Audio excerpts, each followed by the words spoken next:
Hello, this is Ruuda from Latvia and from Professional Association of Psychodrama and Sociometry. And we are making these talks with the psychodramatists all over the world. And psychodramatists that is close to Latvia, been to Latvia. And today we have our neighbors from Estonia, a psychodramatic couple, if I can say that. And it's Karin Hango and Vahur Murutar. Murutar, sorry, yeah. That's right. And can you tell us about yourself? Because you see, I just can introduce you a little, but what do you want to say today about yourself?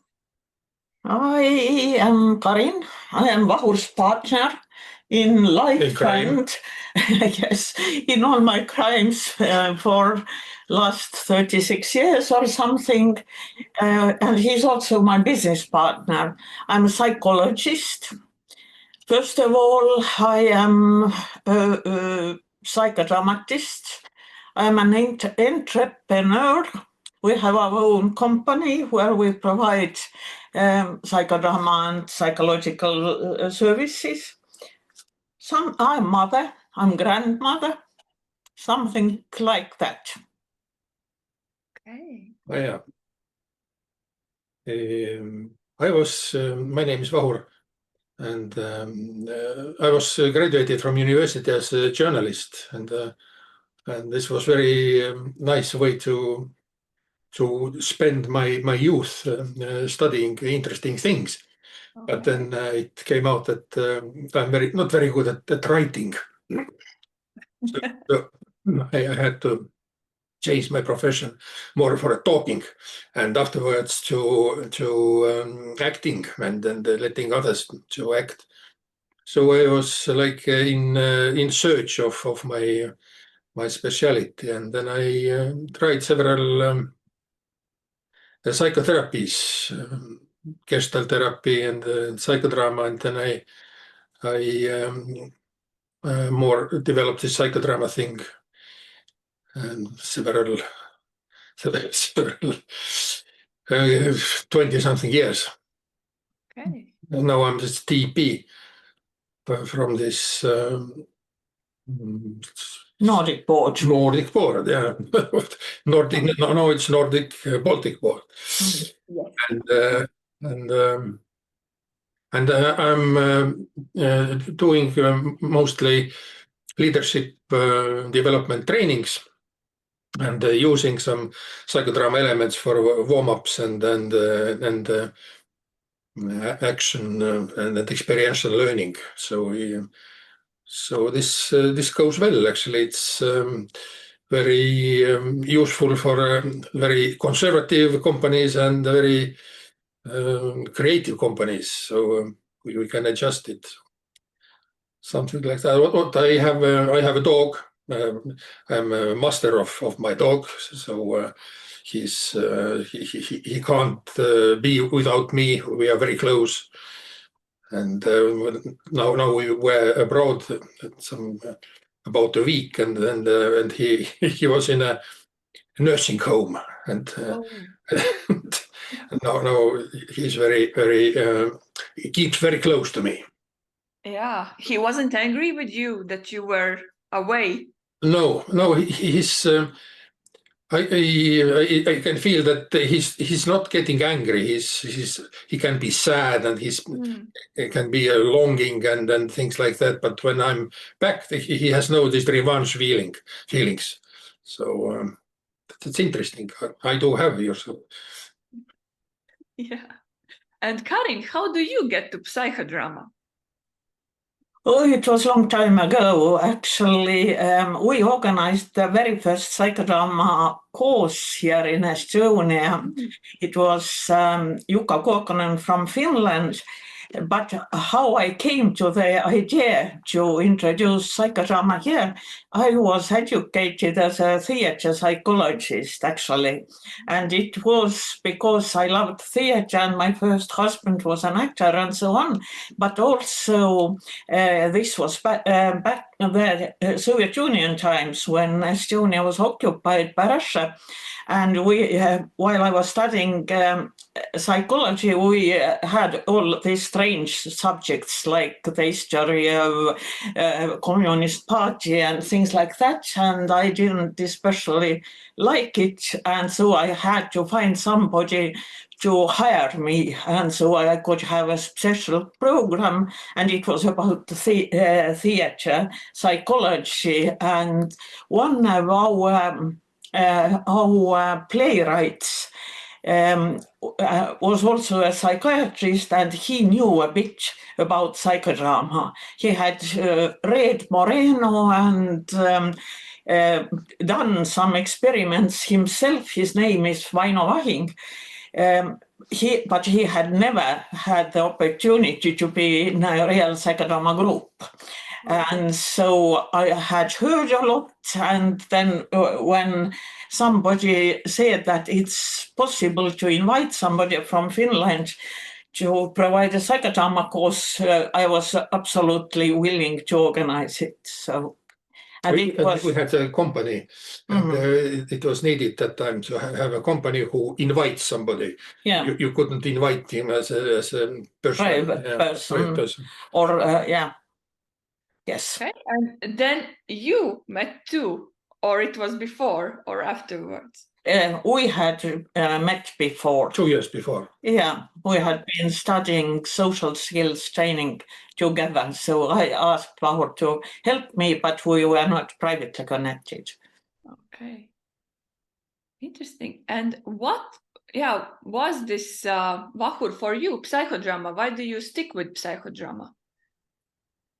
Because you said you tried a lot of therapies. It's very complicated to answer. Actually, I don't know. It was most interesting. In gestalt therapy, it was organized by Danish government somehow. They had some money and they provided things, and we were entrepreneurs as beginners. And for us, it was kind of business to organize these psychodrama courses, and that was what we did. And and it was interesting, and people were interested, and it was so much this group work. Gestalt therapy is more one-on-one and hot seat and things like that. But in psychodrama, there are lots of people and acting all together, and there is lots of fun and lots of sadness and everything. So it felt like more interesting. And Karin, is it for you too?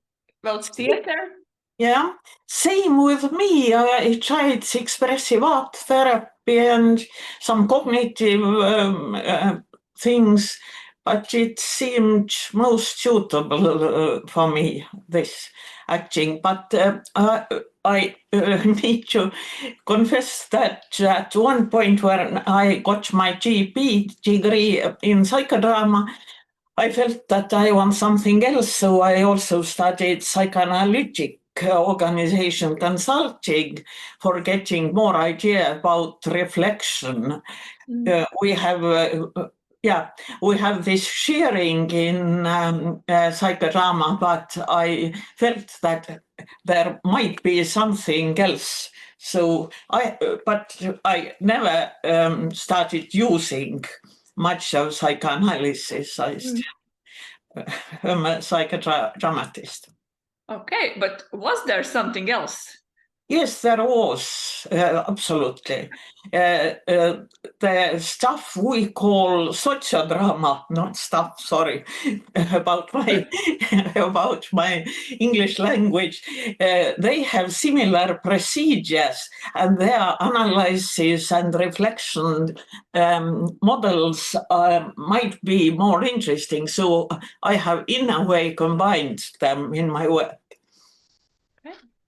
And how do you get to this psychodramatic couple? Or how did this started? With business. We started to work together to provide children's groups and creativity groups about the basis of this, what was it? Expressive arts therapy. And then, because we worked so much, there was no time left for other lives. So we moved together. Yeah. Okay. And how is it?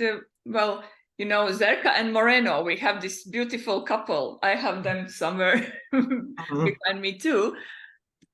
Are you like Zerka or Moreno, or it's different? I don't know. I hope we are not, because Zerka lived much longer than Moreno.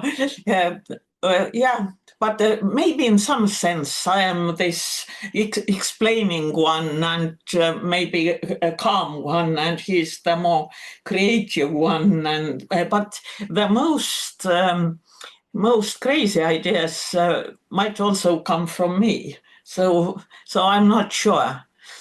I think that the difference is more that Karin likes to be in a spotlight, yes, Yeah. and I don't so much. Moreno was quite opposite. Opposite. She liked to show himself and things like that. So this is a little bit different, but we have our way to cooperate, and we täiendamas on. Yeah, we are different, and it helps. Vahur is more a group-oriented person, and I am maybe more therapy-oriented, as I'm a psychologist from the beginning. Yeah, and how it or is? Change-oriented, sorry. Yeah, and you are leading training groups together and therapy groups too? How it is? Therapy groups we have rarely done together. We have had other partners, because as we were the beginners, we need to have somebody else to be trained. And we have had other nice partners, but we do trainings together and workshops and stuff. And in case anybody is interested in working with teams and organizations, that stuff we usually do together. We have done together several years, and now we can do it with other partners. And when you are leading together, how are you like split? Taking the roles, are you even, or there is one leader and other is assisting? Yeah, how do you making it? Well, because it's never simple for me to be with the co-trainer together. There's a relationship. So I'm more an anxious person than Karin, so usually it goes this way that Karin starts, and then she does her thing, and then I will do my thing, and then we change things like that. I need some time to adjust with the situation and with the people, and then I come to the stage a little bit later. Okay. Sometimes we do it differently, but usually it goes this way. Yeah, I can understand that. This first step is always very scary for me. Yeah, Karin is very brave, and she's jumping to the cold water, and then I look at if it's safe enough, things like that. It also a bit depends on the group. In case they are all males and kind of very much oriented on Vahur, nice tall man wearing nice suit and not having red hair and not being as old as me. So then he will take the more active part and I will do my tricks. Yes. Yeah, it depends somehow.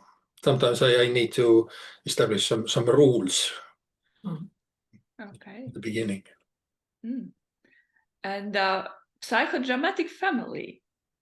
Yeah, Is we it about you? Mhm. Because I heard something somewhere.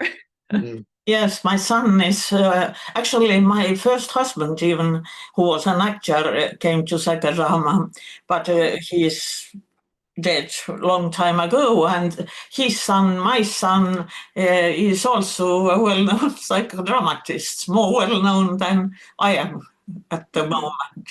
And his partner also is a psychodramatist. I think psychodrama is such a good thing in building your self-confidence and spontaneity.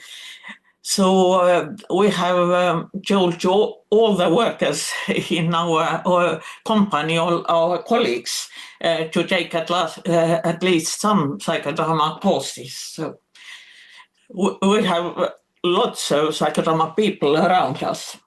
Okay. I have worked lots with Karin's son's wife.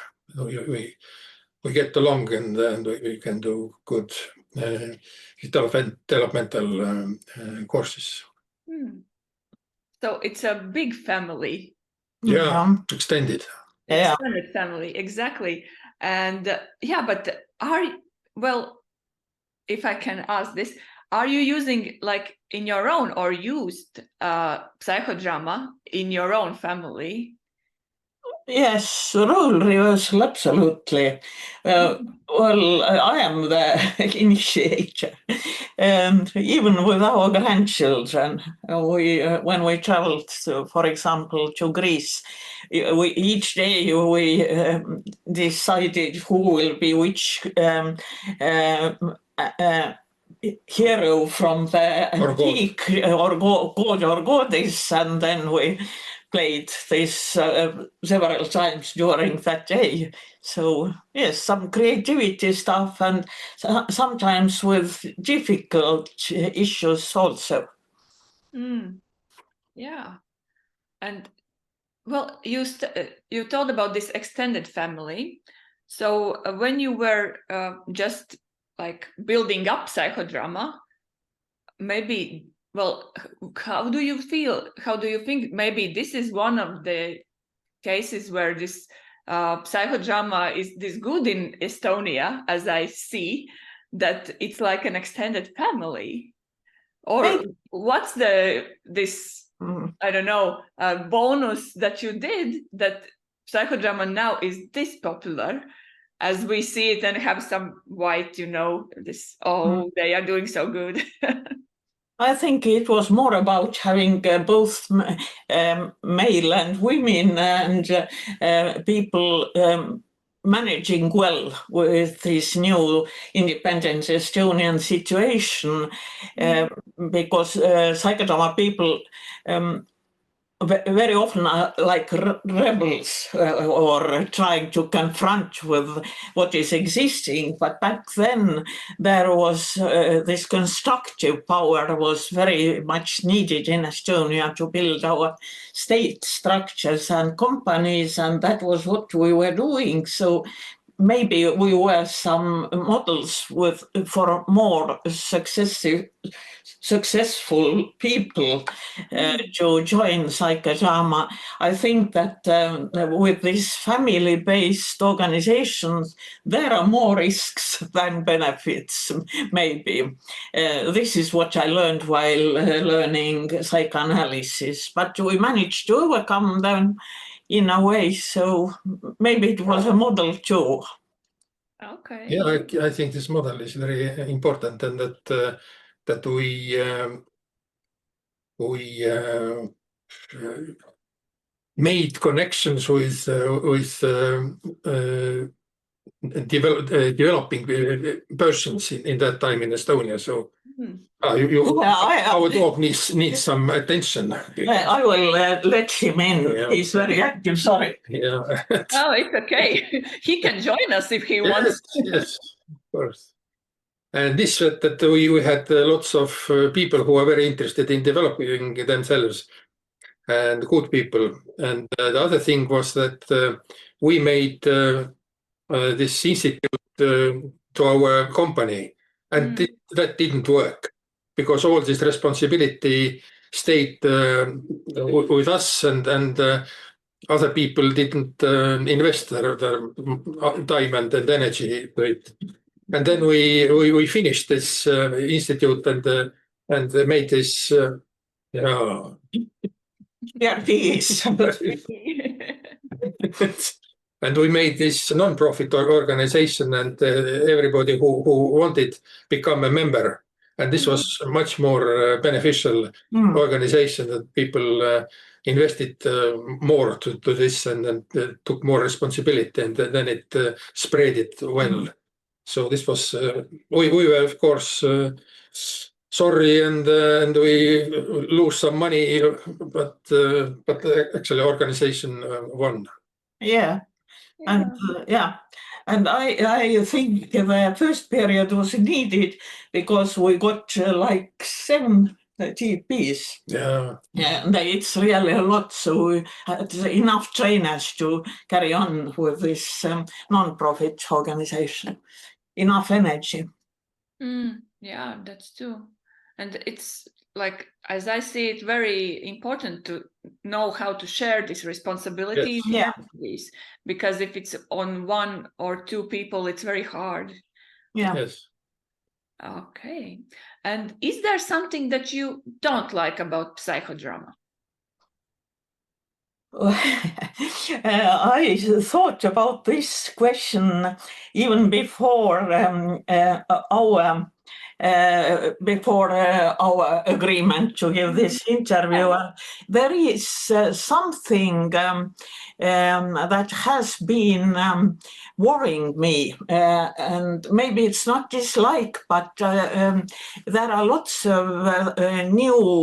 is lots of new knowledge in psychology about affects, for example, and thinking and emotions, the relationship of these, and influencing, including nudging. And I'm not sure I'm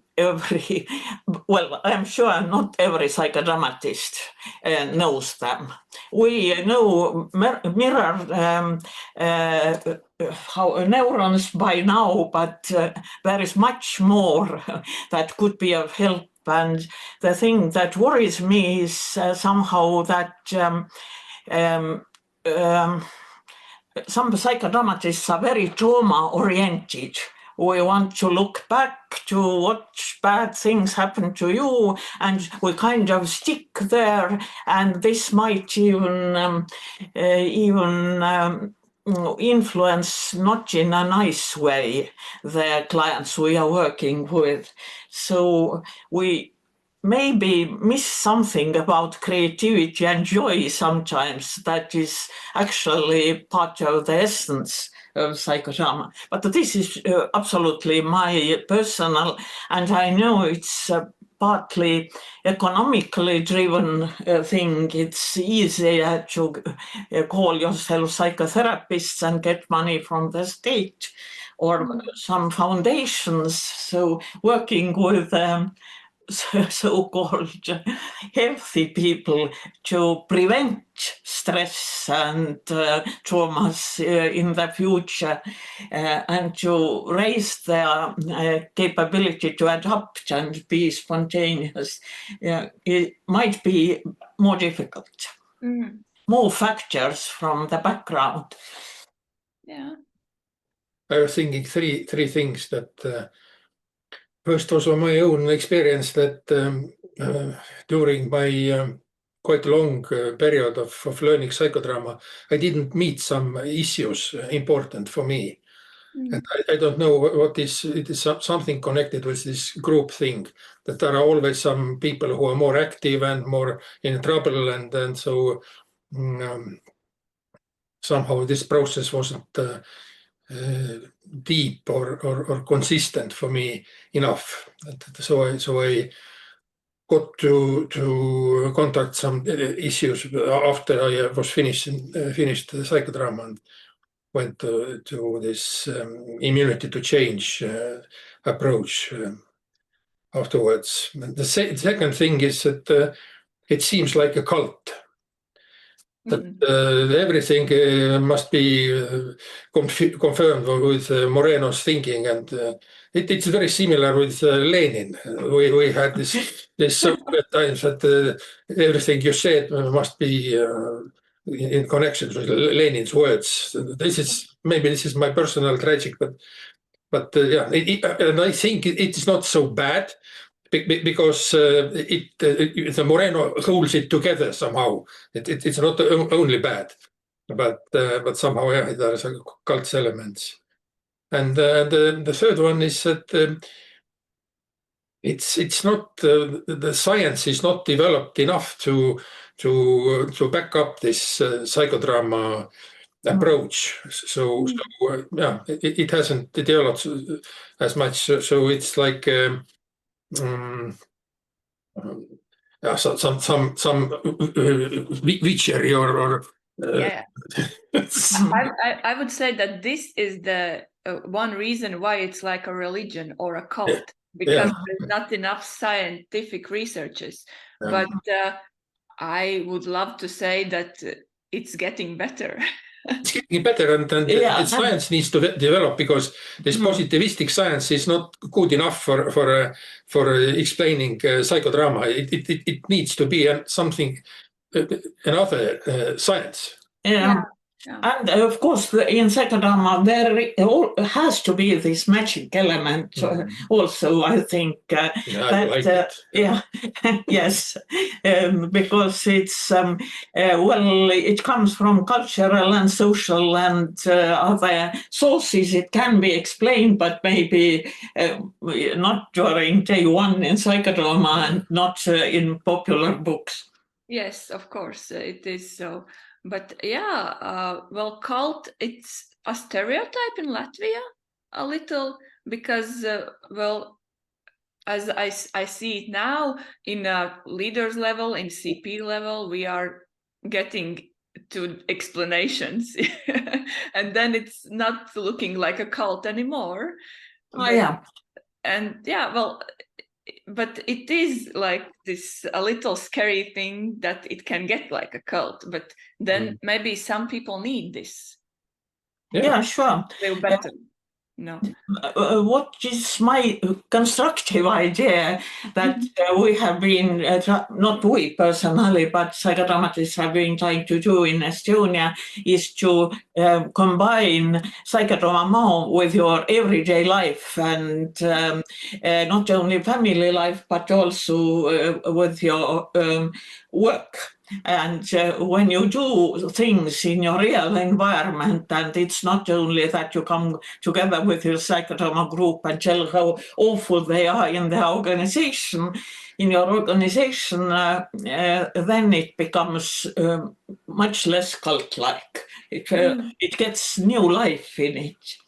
Yeah, and also you can start to see how it works really, and how group works, and then that's not only the magic of a group, it's just something that really works in process. And well, you are the pioneers in organizational psychodrama, as I hear too, because we in Latvia have a little or to nothing knowledge about it. So yeah, we were among the first, but we met many nice Latvian people when we had short training courses there, who worked with banks and wherever, and we have met them like 20 years later. Some were still using elements of psychodrama in their everyday work, and maybe not calling themselves psychodramatists. Yeah, that's true. We were providing a kind of not leadership, but teamwork trainings, and when we studied the psychodrama, then we put more elements of psychodrama into this, some warm-ups and some exercises. So it helped a lot to get more quickly into this developmental mode of the group, and then this was so powerful that we did it more and more and developed it further. So it developed. Hey. Yeah, about Latvia. You had a relationship, you have a relationship with Latvia. Yeah. When were you last time in Latvia? During some conference, I think. Oh yeah, Moreno days. I remember you. Yeah, and I am in the process of retiring, so I don't do international courses anymore. Some short workshops sometimes, and try to take part, but not anymore. Have done something about organizations and sociometry there, and also with some Pan-Baltic or Northern companies with Latvian people. We have been working in Riga with teamwork and virtual teams and stuff like that. Yeah, we some years we spent to get to know this more wide psychodrama environment. We were members of PIFE and members of this. What was this larger organization? I don't remember. Flepto, yes. And we were in their conferences, and it somehow not that interesting anymore. So we stopped going there. We have tried to be in these Moreno days, and we have several Latvians. I don't know if Inara is Latvian or Swedish. I'm not sure. Let's ask her. But well, as I feel it, she is Latvian. I think so. She's very good acquaintance of ours, and some Latvians we have met, and we have provided some courses about this organization development. Yeah. Nice. And yeah, how do you see how psychodrama are changing right now? Because you mentioned Inara, and she for me is like this psychodrama mother in Latvia. And if you are starters for psychodrama in Estonia, you are like mother and father probably of psychodrama. And then how it's changing right now? I am not so very sure, but it's popular. It has started to be more popular, as it always is in more poor times. So in Estonia, it is so that people kind of come more. And what's my hope, actually? And there are some signs that maybe it is going in this direction. Hopefully it is spreading in education, because I mean both schools and also universities. In psychodrama there are very many developmental methods that could be used much better in education. And especially now, when you can get all the knowledge with the help of AI, and have to be clever enough to find out whether it's true only. But the methods of education, hopefully, will be developed together with psychodramatists. Yeah. I think the psychodrama has a big potential. You have something to add? Yeah, I reminded that in Estonian Union of Psychologists, that is a small and kind of top union, I also have noticed that psychodrama is more is considered more reliable in psychotherapy, just for preventing and working with groups more. So they have started taking it more seriously.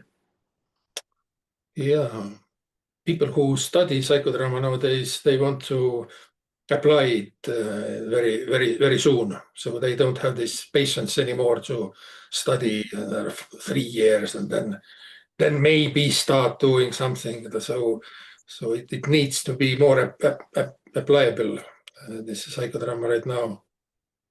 And yeah, and I think this is very useful in education about these social issues, how people feel in several situations. For instance, we have good experiences in teaching history. That you can read that there are some conflicts, but if you are playing it out with sociodrama, then you can feel what it was like, and you learn more. And then one more thing is that life is becoming more virtual and virtual. So I need that people need actually to meet or have encounters in real life, and I think this can develop further also. I thought about mediation and conflicts also, because this is what I am actually doing mostly right now. Some coaching for change or consulting and mediating, because well, it's democracy, but actually people don't know how to behave when they have different opinions. You have to take them into account, but quite often leaders even don't know how to work in this situation. Leaders have the specific difficulties because they need to be very perfect in the situations also. So. Yeah. And well, also what I notice, and that's partly because we can be in internet all the time, we can just leave people and without comments and don't say what I like or dislike. So people are doing just this, I don't like you, I'm leaving, and no comment. And what's that doing to others? Or somebody that was in conversation with them. And understanding the issue of surplus reality. This is, of course, a more philosophical topic, maybe, but lots of grown-up people think that what is in their heads is the reality, and getting to understand what else might be there, and using and using surplus reality for finding new ways is important. Yeah, it is. I remember one leader said that actually the virtual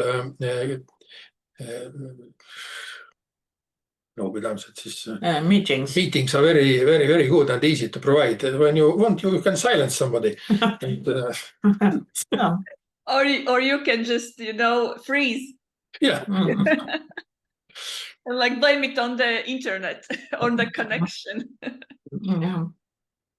Yeah, but well, it's also sometimes, when you don't want to talk in a meeting and then internet are reacting on this that you don't want. It just happens that, it's very broken, it's very bad. But probably the issue is somewhere else, not the internet.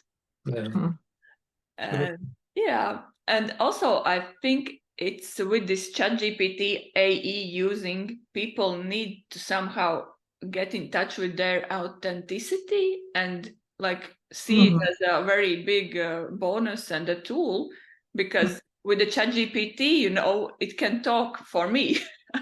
I don't even have to think anymore.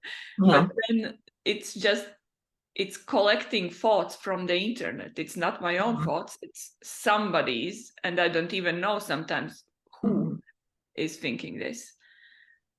Yeah, this is one side that yesterday I heard that ChatGPT becomes very good counselor because he's never interrupts. He's very polite and asks more, and then he can be a very good consultant or coach. Yeah. Maybe. Well, maybe, but it tends to, know what you want. It learns, and then you are saying him to, I didn't like this. You were incorrect. So he is writing this. Oh yeah, thank you. You're right. I'm incorrect. I'm so sorry. And then he's probably doing the right thing or not, or he just writing. It's like bureaucratic thing, you know. The challenge is a little challenge. Yeah, I agree. Yeah. So yeah, but I know people that are using it for psychological consulting, psychotherapy, and I don't think that's good. But there is this, well, for example, my one lady who I know, she just, well, you know, doesn't know who else to talk to because she's, well, hiding away from this problem and don't want to tell everybody. She's thinking that's bad. So she's telling it to ChatGPT because there's no person on the other side, maybe. Yeah, when I worked with my last CP group, we tried during one session using ChatGPT just to understand its limitations. Yeah. And what it is, limitations? Is there anything else? Well, I'm not a specialist, but we understood that it supports you in the thoughts you do have already, and it actually does not understand emotions. Yeah. And of course, it makes, and it's very nice, makes no decisions. Yeah, and how do you see psychodrama? Well, after 20, 25 years? Used more in education. And yeah, and maybe more in contact with contemporary social psychology. In encounters, people, to bringing people together somehow. Yeah. There's growing need for it. Mm. But I think a little bit the same as you said about this AI is in psychodrama groups that people are very polite and saying, "Oh, so good," yeah. and that's the challenges are very actually rare. So Yeah. I think this challenging thing must develop a little bit in psychodrama. Yeah. Well, is it like if there's a longer group, they are starting to be more not like this kind? Absolutely. It also depends on how much you can take in. And some people become very skilled to be somehow very vulnerable all the time. And so they never get honest feedback. Ja, when we have siis väljaõpped, siis on training trainers, siis we have this sociometry session and it's guaranteed that the group gets into quarrel and to hate each other. So that's I heard this and I thought that maybe sometimes and so, but it's and I experienced myself that when there are so many holdings back things and it somehow comes out that people can't bear it so easily.